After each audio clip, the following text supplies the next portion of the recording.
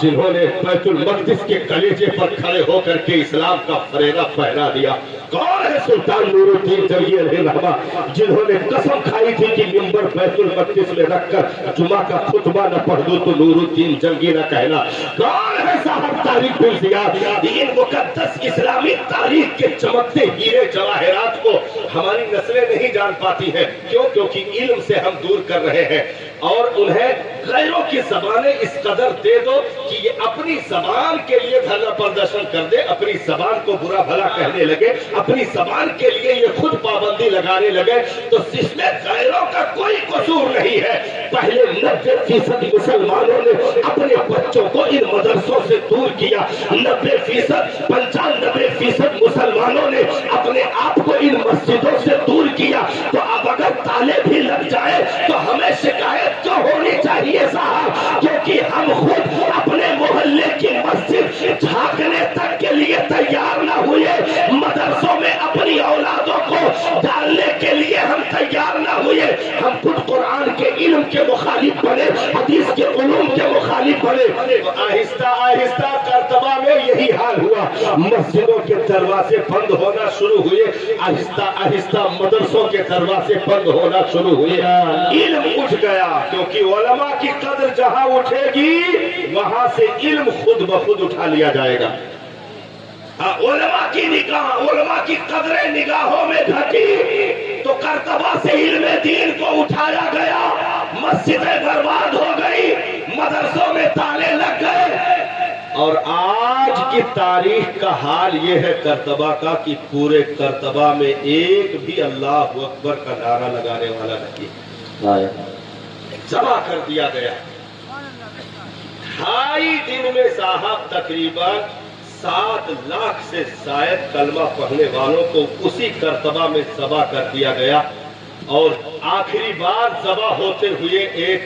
کہنے والے نے کہا تھا گردن کاٹی جا رہی تھی تو یہ کہتے ہوئے رو رہا تھا اور کہہ رہا تھا کاش آج قوم کے علماء اور مدرسے زندہ ہوتے تو یہ دن ہمیں دیکھنا نصیب نہ ہوتا۔ اس لیے ہم اپنی بلڈنگیں چمکانے سے پہلے کم سے کم اپنے گاؤں کی مسجد کی فکر کر لیں، اپنے گاؤں کے مدرسوں کی فکر کریں، ان کے کاغذات کی فکر کریں، انہیں آباد کرنے کی فکر کریں۔ ہاں، یہاں کے گاؤں والوں کو برا نہیں لگنا چاہیے، میں برائی نہیں کر رہا ہوں، آخری بات کہہ کے جا رہا ہوں۔ میں عشاء کی نماز پڑھنے گیا تھا مسجد میں، یہاں کی مسجد میں عشاء کی نماز ابھی پڑھنے گیا تھا۔ کیا حالت ہے یہ مائک پر بتانے کی ضرورت نہیں ہے۔ ایک صاحب تھے وضو کا پانی دے رہے تھے، ابھی ہاں وضو کا پانی دے رہے تھے، نل کا گلا سوکھا ہے، اس گرمی میں اس کو کاش کی کوئی 2 قطرہ دے دے تو اس کی جان بچ جائے۔ ہاں، مسجد کے نل کا گلا تک سوکھا ہے، ایک چوٹی میں پانی تک نہیں، اور پوری مسجد اور مدرسے میں جالے لپٹے ہوئے ہیں، اور حالت آپ دیکھ لیجئے۔ ہم نے کہا کہ بہت غریب غربا لوگوں کے گاؤں ہے، تو کہا نہیں الحمدللہ رب نے سب کو باحیثیت بنا رکھا۔ ہاں، میں آپ کی برائی نہیں کر رہا صاحب، ایک درد بیان کر رہا ہوں جو وہاں جانے کے بعد مجھے دکھا۔ ہاں، کم سے کم اتنے تو ہو صاحب، یاد رکھو ہمارے چوکھٹوں کی چمک اللہ کے گھر کی چمک سے محفوظ ہے۔ جس دن یہ بہاریں گاؤں سے اٹھا لی جائے گی، کوئی بھی سنگ مرمر کے ایوانے بھی بچنے نہیں پائیں گے، کیونکہ اگر